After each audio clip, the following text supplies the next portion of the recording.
This week's Torah portion is Reeh. We are still in the book of Deuteronomy, and as it's the book of Deuteronomy, we have Moses talking. He's still continuing to talk, and he's also talking about, again, a little bit of this reward and punishment that we talked about in last week's Torah portion.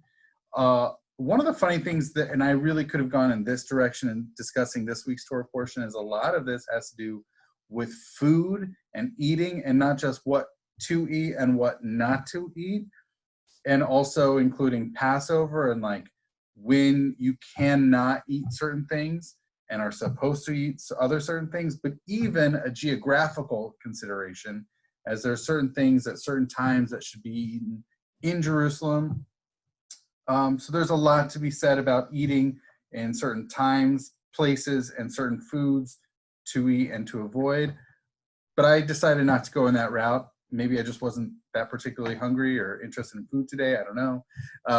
I actually was really curious about this particular line. And we're actually, this entire thing is just based off of one line for today. So, which is, here it somewhere is, show all windows, here we go. All right. So we have this, which is, can you see this? Yes, I can. Okay, great. So here is, we have one, literally just this one line out of this week's short portion. Be careful to observe only that which I enjoin upon you, or that or in our English, we would say that I'm actually commanding you to do. You should guard it to do.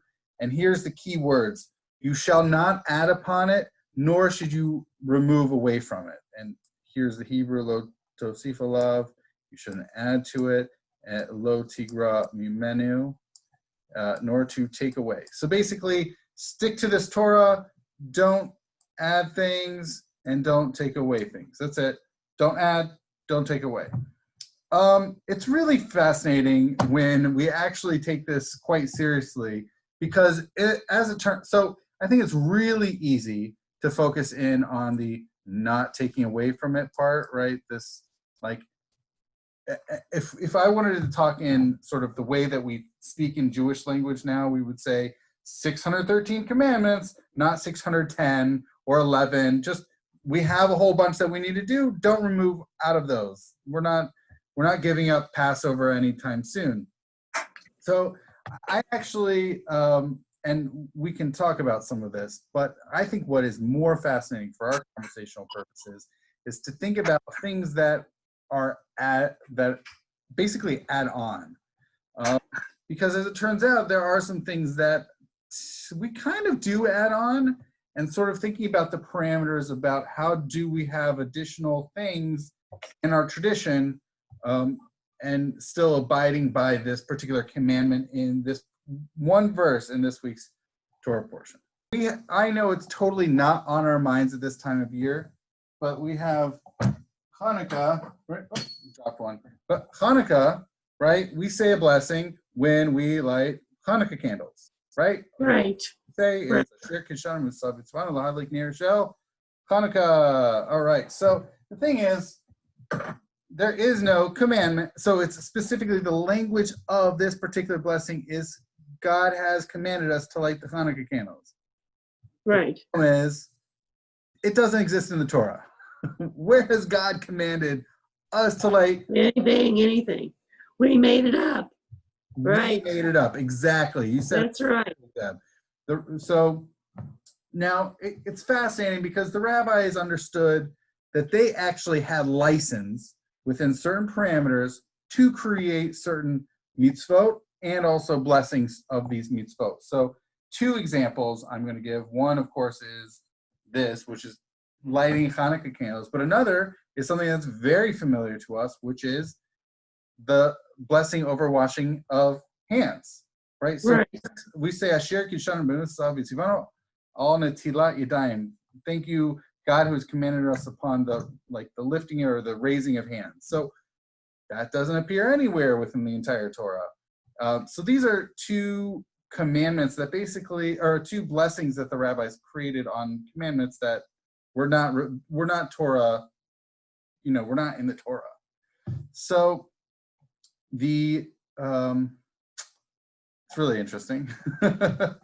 So I'm not going to deal with the hand washing for now, but at least for the menorah one, and I presume that the hand washing would work within this framework as well, which is that we have these rabbis here, Rev Avia and Rev Nehemiah, and both of them understand that the permissibility or the license that the rabbis have to create the blessing of a commandment over Hanukkah candles is actually derived from the book of Deuteronomy, just like our verse here.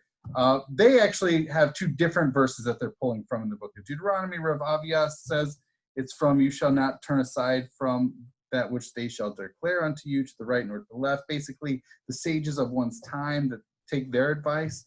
And Rav Nehemiah says, the verse we should be going for is from the 32nd chapter in Deuteronomy, which is, ask your father, and he will declare unto you your elders, and they will tell you. So this is the origin of the rabbis deriving the license, the permission, and almost more than a permission, but really I don't know, they have more than permission, but almost the obligation to create these practices for us. So that's really interesting. The rabbis understand that they're basically saying this is a subsidiary practice of a mitzvah in the Torah. So they're not adding on to a mitzvah. They're just developing a particular mitzvah. And whether that mitzvah is from Deuteronomy 17 or Deuteronomy 32, but the rabbis understand that this is just a development of a particular mitzvah of delving into hand washing, Hanukkah candles, etc. Okay. But the way that the rabbis really understand it, like obviously there are certain practices that they're not going to just come out of nowhere and say this is a commandment. But what they're really concerned about is, and this is, we're about to see that the rabbis articulate this deep concern, is what if you're adding on, what if within particular commandments you're adding on in a way that is somehow to be problematic? So the early rabbis come up with these examples, and they say, where is it derived that additions are not to be made to a lulav, which has 4 species, nor to tzitzit, 4 corners of a garment with special wrappings? And they say, oh, it's from this verse, our first verse in the chapter of 13 of Deuteronomy. And then what about not taking away from them? Also from this verse. So basically, and Rashi here then, he spells it out, he articulates in a much better fashion, but he's taking it from there, which is you can't put 5 chapters in tefillin. We have 4, right? We have 4 boxes in the tefillin with different particular scriptural passages, and nor should you put 5 species in a lulav, because we're supposed to have 4. And then also another one, what about the priestly blessing, which has a 3-line blessing, and then you want to add a 4th line? That's not okay. So whether it's tefillin, all these different things, so it's almost like it's a numbers game. That if you're supposed to put you're supposed to have 4 species during the holiday of Sukkot, you shouldn't do 5, you shouldn't do 3, and that really, it's like a numbers game. That you should perform the commandments as they're supposed to, at least in a numerical fashion, be. It's an interesting thing as to why. Here, the medieval sage Sforno writes, and he gives a reason here. He says, you might add something which is despicable in the eyes of the Lord. So, meaning this is the reason you shouldn't add, because what if you add something that's not okay, right? You think that it's okay to add these things, but who says that God would say it's okay? Because if perchance you would add new ways of then serving the Lord, you have no assurance that such innovation is acceptable to God, like the burning of one's children in God's honor, which, as it turns out, occurs in this week's Torah portion. There's also this notion about when you enter the land of Canaan and you go there, don't do like the abhorrent practices of the peoples who live in that land. And this is one of the examples. Maybe you're going to burn your children. Don't sacrifice them. That's not okay. You're not supposed to do those kind of sacrifices anyway. I Well, mean, my gosh, God never asked us to burn our children. right, right. Well, it's specified in the Torah. Don't do. Well, it really appears especially in the book of Deuteronomy. I'm pretty sure this week's Torah portion is like the main appearance of this. Don't burn your children. Don't sacrifice them through children. We never have we? No, we never have. But apparently, the nations in the land of Canaan, according to this week's Torah portion, were doing that practice. Okay. So it was saying they do such a practice. When you get to the land, don't do like they're doing. Gotcha. Is through fire. Right. Yeah. So that's what this particular medieval commentator is suggesting as to a reason. Now, Maimonides, who is a famous, also known as Rambam, famous medieval. Yes, I've heard of him. Yeah, he's big. I know him. He's really big. So he actually, and we're not going to go through every single word of this. This is a selection from his famous work, the Mishnah Torah. We're not going to go through all of this, but he has an interesting take, which is if you, he says, now he's going to take not cooking a kid in its mother's milk. So he's going to take that particular, that mitzvah, and he says, on the basis of tradition, we have learned that this forbids the cooking of and eating of meat and milk, both the meat of domesticated animals and of beasts of chase, but that the meat of poultry with milk is permissible from the Torah. If some court were to declare the meat of beasts of chase with milk permissible, that would be taking away. And if it were to forbid the meat of fowl, by maintaining that it is included in the category of kid and it is forbidden from the Torah, that would be adding. But if the court said the meat of fowl is permissible from the Torah, but we forbid it, and we shall inform the people that it is an enactment in order that the matter not bear negative results, that people might say that fowl is permissible since it is not stated explicitly. This is pretty long. I'm going to keep going though. And someone else will claim that the meat of domesticated animals is also permissible except for goats. Okay, I'm not going to go through all of it. But he's basically saying you can create a fence around the Torah. I'm actually just going to highlight that. So you can create additional, where do we go? Did we lose it? Okay, there we go. You know, I am going to do this annotation here. So we have here, okay, in Mosif Ella Oses Siag Torah.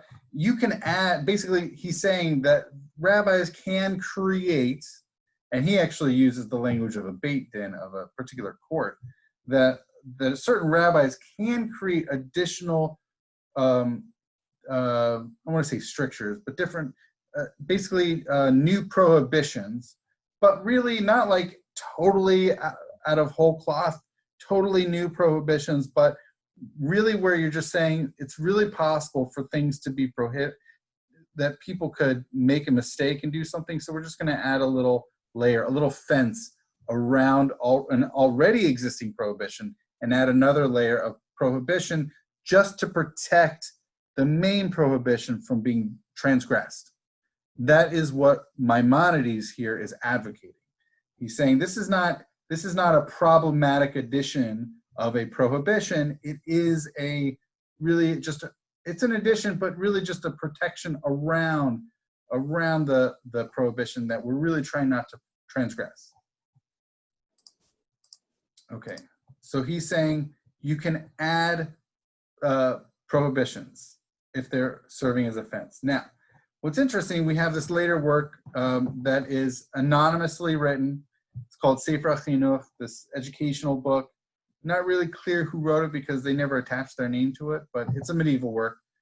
And what this person says, so they quote Maimonides here, and they actually say, and this is this person whose name we don't know, says, but most of the commentators would say that do not add is only relevant with a prescriptive commandment to do something.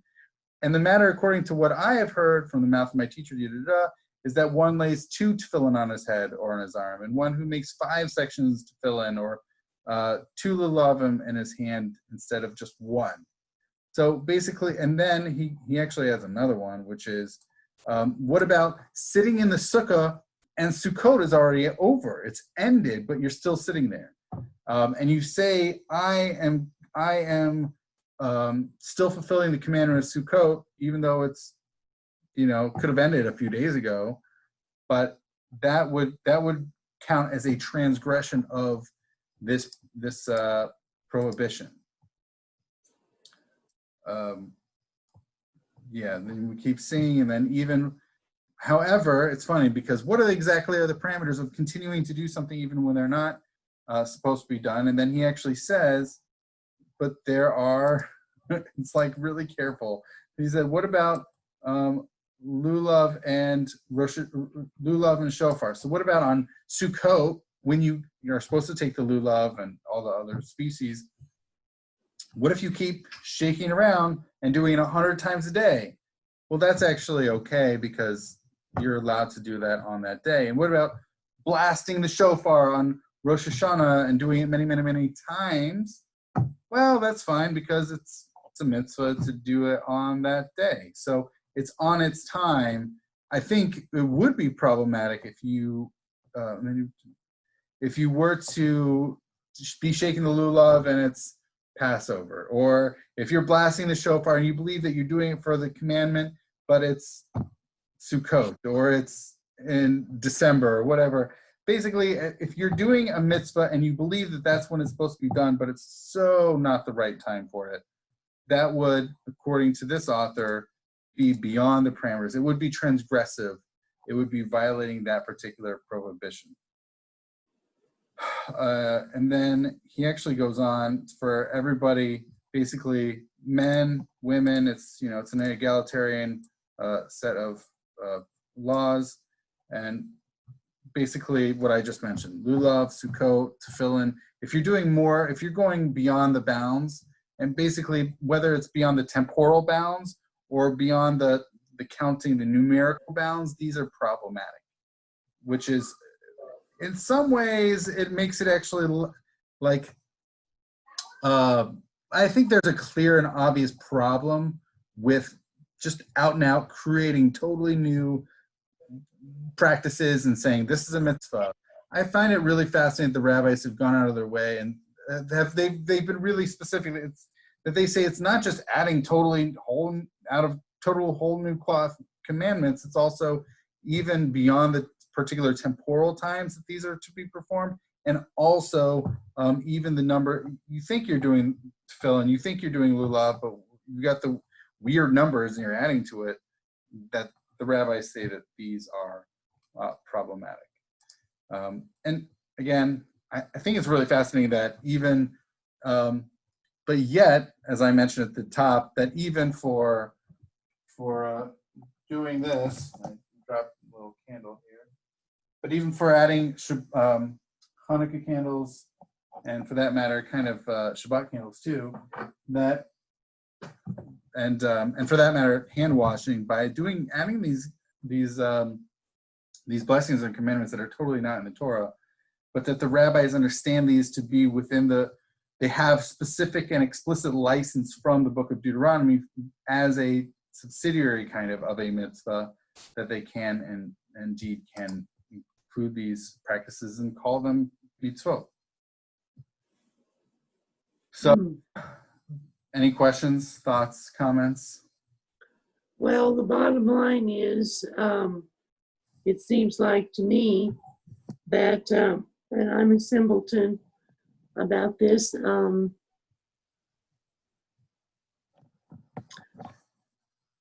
what is in the Torah as rules and regulations that we should live by are the ones we should use, even if they're, and the exceptions that learned rabbis want to cook up are fine, but we as simpleton people should fall back on the ones that basically God has given us. Yeah, so don't do these? Pardon me? So don't do these ones. Don't do Hanukkah candles. Don't wash hands. Well, aren't those things that God has given us as far as washing our hands and cleanliness? No, those Well, they're not.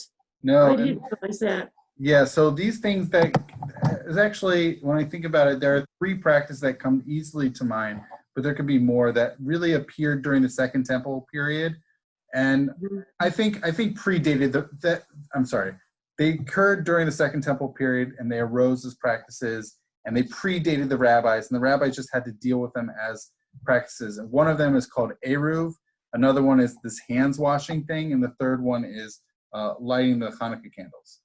So, Okay.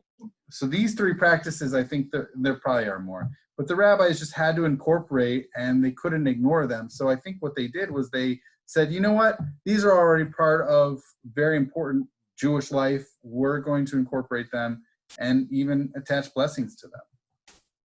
Fine. That's fine. Yeah, I have a sense that it wasn't just the rabbis just felt like, let's light Hanukkah candles and let's slap a blessing on it. I think it's Yeah. a little bit more than that. And the same thing with hand washing before eating bread. I don't think that they have a sense. It's really fascinating because the hand washing thing in real particular, because not only obviously the rabbis of the Talmud are talking about it, but it appears even in the Gospels in the New Testament. And it's one of the things, I don't remember which ones, maybe Matthew, maybe Mark or whatever, but where the proto-rabbis, the Pharisees, the rabbinic Jews are basically saying to the Jesus and his followers, how come your followers aren't washing their hands before bread? And he says, that's from the time of King David. That's really old, but it doesn't go all the way back to the Torah, right? So Yeah. so it's a practice already by Jesus' time, and he's already acknowledging that it comes from King David. It's like really old practice, but it doesn't go all the way back to the Torah. So that's a really interesting, text to consider in this discussion. Well, washing your hands, isn't that part of being clean? Yes. All right. So wouldn't one be doing that? Aren't we supposed to be clean? I mean, in a general sense, yes, but it's a formal, Jewish activity as a ritual. I mean, it's it's interesting. People tell me, I don't know how true or not it is, but I've heard anecdotally that back in the Middle Ages when the Black Plague was going around, I think it was the 14th century, they had the Black Plague, and a lot of people were dying, but the Jews disproportionately were not dying as much, and they blamed it. And there were obviously Jews are always to blame for when things go bad. For everything. Yeah. Yeah. But so I don't know if this is true or not. I really don't know. But what I've heard is that the Jews did better health-wise because they were washing their hands before they were eating, whereas those in the surrounding cultures were not washing their hands prior to eating. Ah. So it's not. I don't think it's a given, and there's also no clear example. There's no clear directive that we should necessarily be clean people from the Torah. There's a sense that certain impurity stuff, but beyond that, and maybe taking a dunk in waters to purify oneself, but that's about it. Not in a very each meal sort of way. Well, wasn't circumcision for cleanliness? There's no clear reason why circumcision is a mitzvah. It's not spelled out. We can, of course, speculate. Maimonides has his answers, which I think is to somehow diminish the sex drive or something like that. I'm sure there's lots of different answers why Brit Milah is around, but cleanliness is certainly cleanliness. I should say is not a non-Jew. It's not a Jewish value. But cleanliness, it is not a Jewish value.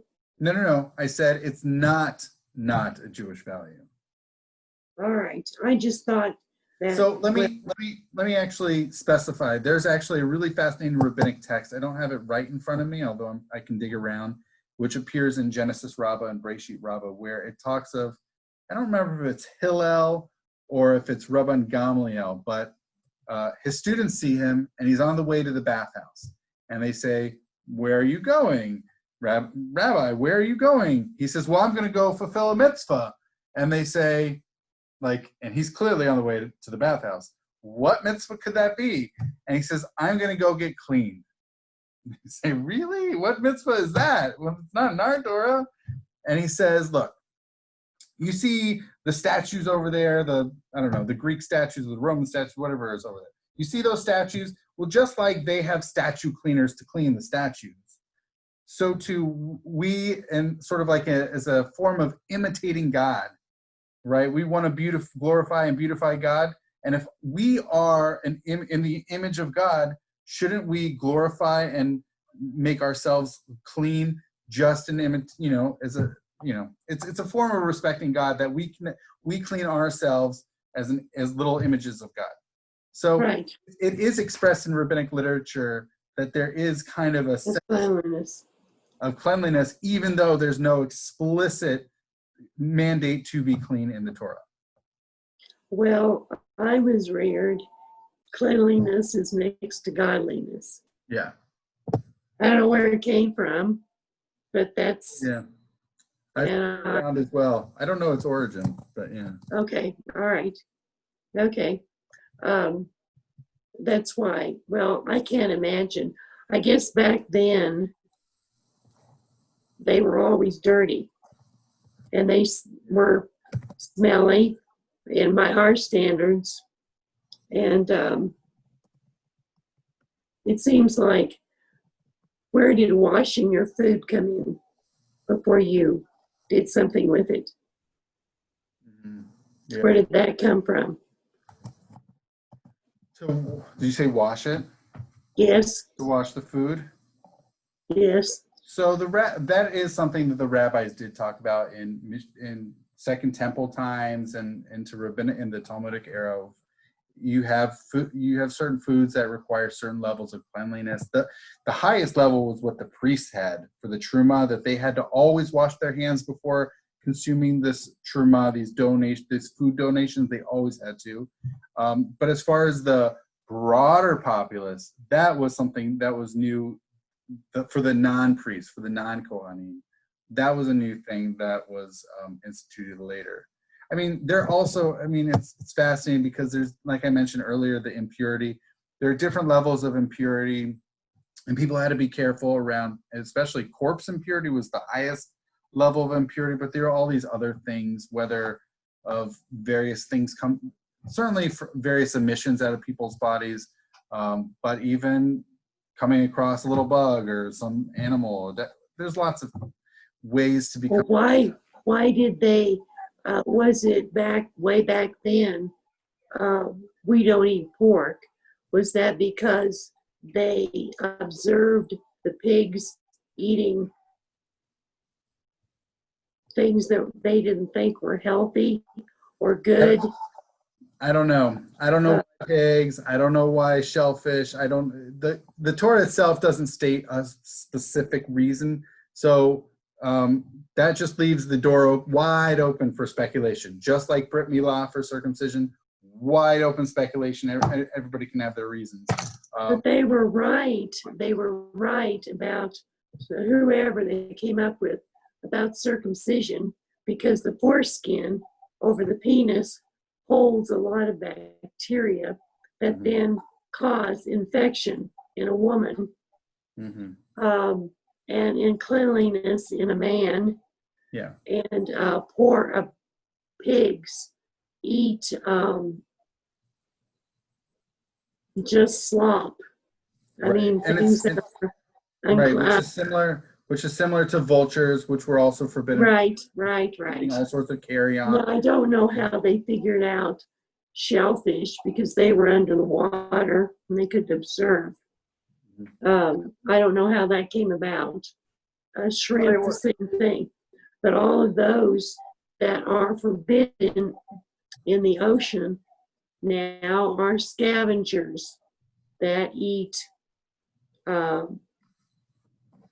dead things in the ocean, or the scavenger portion.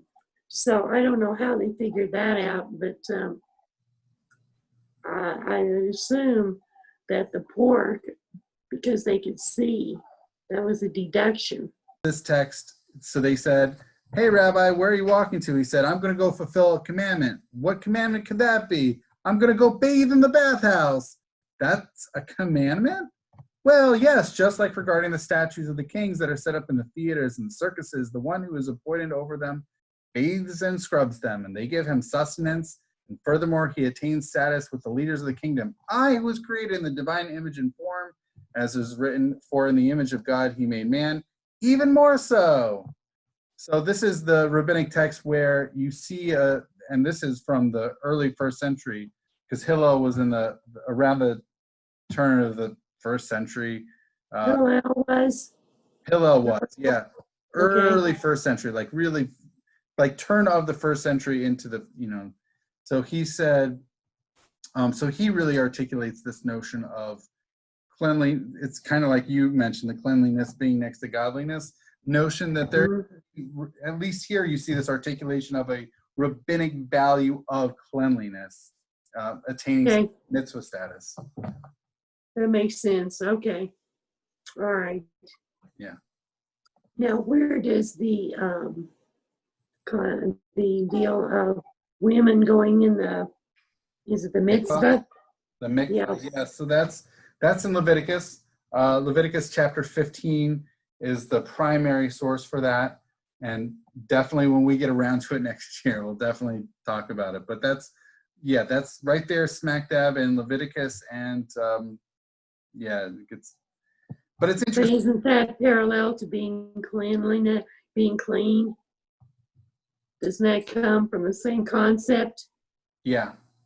Okay. There's all right. Cleanliness, uncleanliness is So this portion, entire chapter.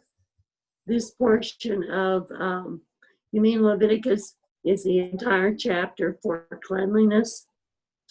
There's more chapters on like being clean, because they also talk about various skin stuff in later chapters.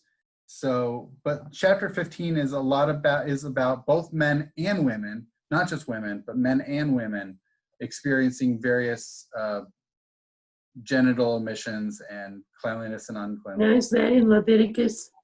Leviticus chapter 15. Mm-hmm. Now, right now we are in Deuteronomy. Yes. Chapter, 13? Where are we in Deuteronomy? We are in Deuteronomy. Let's see. I had it in front of me before. We are. I don't know. Wait. I got it. It is chapters 11 through 16. 11 through 16. And that dealt with the cleanliness of food and washing your hands. So it doesn't necessarily mention the cleanliness of food per se. It doesn't articulate it in that way, but it does talk about food, which animals to eat and which animals not to eat, not mixing meat, also not having chametz during Passover, making sure we eat matzah, also making sure we eat, there's certain other things certain foods that we can't just eat at our homes. We need to go all the way to Jerusalem. There's actually a lot about eating in this week's Torah portion, to be honest. Okay. Maybe next year I'll cover all these eating practices. Okie doke. All right. Yeah. All right. So, but thank you. And do you have any other questions on this topic? No, not right now. Okay. Are you going to do the newsletter this next week? Yep. I already. Good. I look forward to it. All right. Are we done? I really enjoyed it. Wonderful. Thank you very much for your time. My pleasure. Thank you for joining you this week. Thank what was you. That? What'd you say? I'll look forward to seeing you this week. Absolutely. All right. Well, thank you. You're very welcome. Awesome. Bye-bye. Have a wonderful day. All right. Bye. You too. Bye-bye. Bye.